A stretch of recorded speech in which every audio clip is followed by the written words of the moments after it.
few days after the PNP intensified its checkpoint operations in connection with the start of the election ban, no dispute seemed to have heard from the public.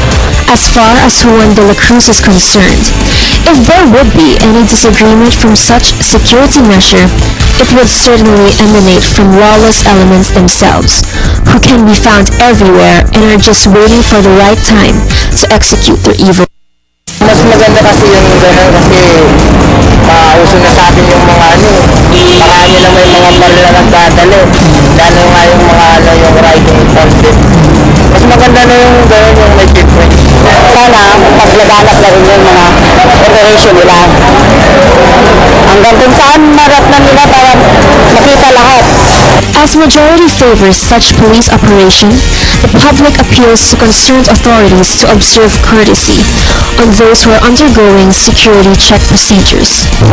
Dapat lang. Kasi trabaho nila yan eh. Dapat may respeto tsaka huwag patagalin ng checkpoint kasi abala yan eh. Some even express longingness to continue in carrying out checkpoint operations even after the election ban that would end on June 30. For some, checkpoint operations should also be conducted during daytime. Mas gusto mo ba hanggang election lang? O matibagin natin sa election, ituloy na yung checkpoint operation? Mas maganda kung tuloy-tuloy na yan kasi para din naman sa atin yan.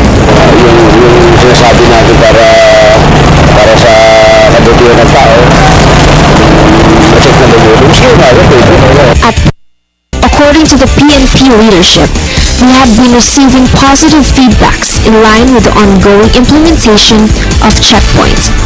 The PNP assures that all the needed procedures are being observed, including their being well-mannered and courteous. Sabi nga nila magagalang naman daw yung ating mga kapulisan at and with respect to that, ito naman din talaga yung guidance natin sa ating mga PNP units.